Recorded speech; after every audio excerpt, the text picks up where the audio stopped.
गांधी जी यहीं पे आकर के अंग्रेज लोग के भगावे के तैयारी कैनी और यहाँ के जौन की बा एक एक नागरिक अपना लाठी में तेल पिया करके और यहाँ से अंग्रेज के भगावे के काम कैलक। उ धरती बाटे बांस कोठी के बारे में पुरनका अंग्रेज के जमाना के कोठी है, बड़का नदी सब अंग्रेजे के बेर के अंग्रेजी लोग के कोठी रहे, अंग्रेजी हुकूमत चले, लोग से धर पकड़ के काम जबरदस्ती लोग करावी है। ये जौन की ये रहे अंग्रेज के कोठी और यह बड़ा सा एक विशाल मकान। शासन चलल ब्रिटिश राज के और कितना दिन तक ही भारत के सोना के चिड़िया के जौन की बा लूट करके खजाना के ले जाए के काम कैलक। वो जगह पर अपने के लेके आयल बनी। यहाँ लगभग इतना ना बांस बाटे कि हमनी के पूरे बिहार में जौन की बा इतना बांस कहीं देखे के ना मिली। ये सोन बाटे और यही सोन के नीचे जौन की बा सोना चांदी सारा चीज जौन की बा अंग्रेज लोग के द्वारा यहाँ रखल जाए। काल के समय के एक इतिहास के देख करके और लोग के आंख से आंसू आ जाला। उ जगह बाई और वो जगह पर अपने के हम लेके आयल बनी जहाँ हमनी के पूर्वज लोग नौकर के तरह खट करके अंग्रेज के सेवा कैलक और अंग्रेज जौन की बा यहाँ पर बिजनेस के तौर पर आके भारत के धोखा दे के और भारत के एक एक चीज के लूट के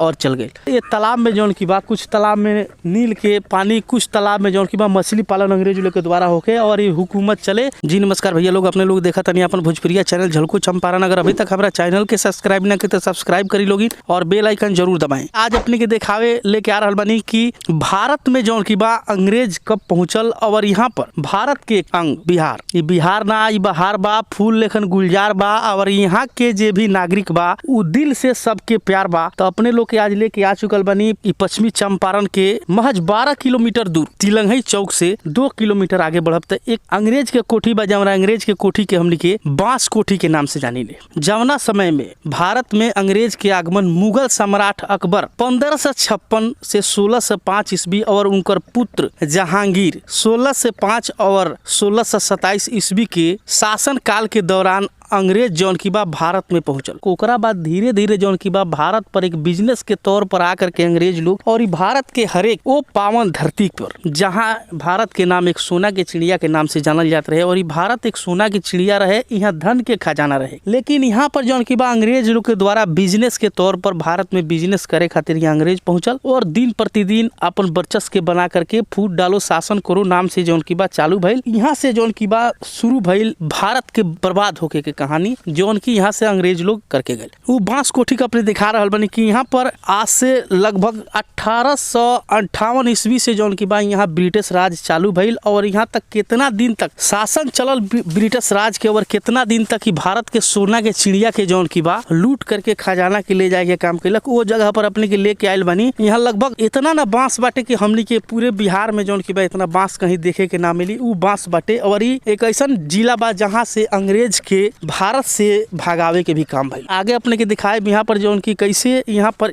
जौन की चढ़ रहा बनी जमना चीज पर ये रहे अंग्रेज के कोठी और यह बड़ा सा एक विशाल मकान। लगभग 600-700 बरस पहले यहाँ अंग्रेज के राज भइल और यहाँ पर जौन की बा धीरे धीरे वो पुराना वाला जौन की मकान बा तो पूरा के पूरा ध्वस्त हो चुकल बा। लेकिन यहाँ पर कुछ अद्भुत नजारा बा जौन अपने के सामने दिखा रहा बनी। ये अंग्रेज के कोठी बाटे और ये कोठी के नीचे जौन की बा सोन बा। जौना सोन के रास्ता से अंग्रेज लोग में रहे और यही कोठी पर जौन की बा अंग्रेज के हेड मानल जाए वो व्यक्ति जौन की बा यहाँ राज करे और ओकर जितना भी फौज रहे वो चंपारण के एक एक व्यक्ति के सतावे के काम करे। तो इंडिया में अंग्रेज के कदम रख के और इंडिया के हर एक स्टेट में जौन की बा अंग्रेज के पैर पसर गई और अंग्रेज व्यापार के माध्यम से आके इंडिया के हर एक स्टेट में जाकर और स्टेट के हर एक जिला के जनता के अपना बस में कर ले। वो समय जौन की बा यहाँ पर चंपारण में नील के खेती होके वो नील के खेती में जौन की बा कुड़वा करके और उनमें घोड़ा के दौड़वा करके और घोड़ा अगर पार कर जा रहा बा तो फिर से वो खेत के कोड़ाई होके और के करे तो यहाँ के वो गरीब जनता और वो गरीब जनता के खून बहे जौन की हमनी बानी और हमनी के पूर्वज रहे। वो अंग्रेज लोग यहाँ के भारत के गुलाम कैलक और भारत के गुलाम के जंजीर में जकड़ के ये भारत के एक एक चीज के लूट के ले जाके आज भारत के खोखला बना के छोड़ देलक। तो वो जगह पर आयल बनी हमनी जौन की चंपारण के वो पावन धरती बा जहाँ से सत्याग्रह के तैयारी भइल। गांधी जी यहीं पे आकर के अंग्रेज लोग के भगावे के तैयारी कैनी और यहाँ के जौन की बा एक एक नागरिक अपना लाठी में तेल पिया करके और यहाँ से अंग्रेज के भगावे के काम कैलक। वो धरती बाटे यहाँ पर एक एक सोन बा, ये सोन बाटे और यही सोन के नीचे जौन की बा सोना चांदी सारा चीज जौन की बा अंग्रेज लोग के द्वारा यहाँ रखल जाए। और एक अद्भुत नजारा रहे कि यहाँ पर भी बहुत अद्भुत नजारा बा। पिकनिक मनावे खातिर लोग आवेला और यहाँ के जौन की बा अंग्रेज के द्वारा शासन कैल गए काल के समय के एक एक इतिहास के देख करके और लोग के आंख से आंसू आ जाला। वो जगह बाई और वो जगह पर अपने के हम लेके आयल बनी जहाँ हमनी के पूर्वज लोग नौकर के तरह खट करके के अंग्रेज के सेवा कैलक और अंग्रेज जौन की बा यहाँ पर बिजनेस के तौर पर आके भारत के धोखा दे के और भारत के एक एक चीज के लूट के और चल गए। अंग्रेज लोग के द्वारा शासन भइल, यहाँ के एक एक नागरिक जौन की बा अपन खून पसीना बहोलक।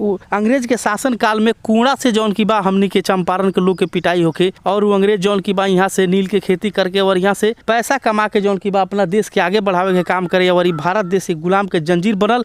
1 किलोमीटर जौन की बा बगल में एक बौद्धि माई के स्थान बाटे और साइड में बाटे एक बड़ा सा नदी जौन की अंग्रेज के जमाना के ही नदी जौन की खोनल बाटे। लगभग कितना दिन से मंदिर बनल बा चाचा? ये कम से कम मंदिर 15-20 साल से भाई, 15-20 साल से। और ये अपने के बांस कोठी के बारे में का, इतिहास के बारे में का? बांस कोठी के बारे में पुरनका अंग्रेज के जमाना के कोठी है, बड़का नदी बा सब अंग्रेजे के बेर के अंग्रेजी लोग के कोठी रहे। ओमे अंग्रेजी हुकूमत चले, लोग से धर पकड़ के काम जबरदस्ती लोग करावी है तो सुनल गइल बा। कोठी जौन की बा शुरू से ही बांस कोठी के नाम से जानल जात रहे कि अभी नया पर बांस कोठी के नाम शुरू से ही जानल जात रहे बांस के कोठी के बारे में। अच्छा, जब अंग्रेज यहाँ पर आइल ओई समय से बांस कोठी के नाम से एकरा के जानल जात रहे, वही बेरा से जानकारी में बा। यहाँ आइला के बाद एक दिल में ऐसा शक्ति हो जाता जैसे लग रहा बा कि माता जी के साक्षात रूप जौन की बा यहाँ पर बाटे। मंदिर के विशेषता का बा?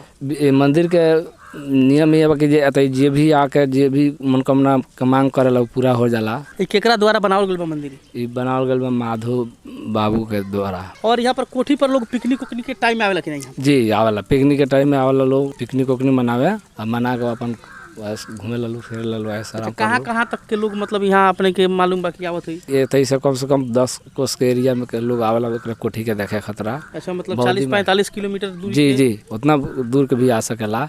कोठी देखे, बौद्धि माई का स्थान देखे, नदी तालाब वाला घूमे। कोठी जौन के बाद ध्वस्त हो चुकल बा बिल्कुल। पहले मतलब कोठी कैसन रहे वहाँ पर? महल रहे कि का रहे? पहले पर एगो घर रहे, ओकरा बाद बहुत पुरान हो गया चलते उ धस के बेथी हो गइल बा। भूकंप के टाइम में जौन की गिर गए, धस गइल बा। ई तालाब के खोने के मेन मकसद, मेन माध्यम बा कि नील के जौन की महाई होके और उनमें के पानी जौन की बा ये नदी के रास्ता से निकले और ये तालाब में जौन की बा कुछ तालाब में नील के पानी, कुछ तालाब में जौन की बा मछली पालन अंग्रेज लोग के द्वारा होके और ये हुकूमत चले। तो अपने लोग देखनी बांस कोठी के बारे में जौन की पश्चिमी चंपारण में जौन स्थित बाटे। तो अपने लोग हमारा चैनल के सब्सक्राइब करिए और बेल आइकन जरूर दबाई। और अपने लोग के क्षेत्र में भी ऐसा इतिहासक कहानी अगर बा मंदिर से कौन धर्म से जुड़ल तो इतिहास कहानी के आगे उठावे के कोशिश करब हम हर एक लोग के दिखाए में अपना फेसबुक चैनल और यूट्यूब चैनल से, इंस्टाग्राम से। तो अपने लोग हमारा चैनल के फॉलो करी। जय हिंद, जय भारत, जय चंपारण।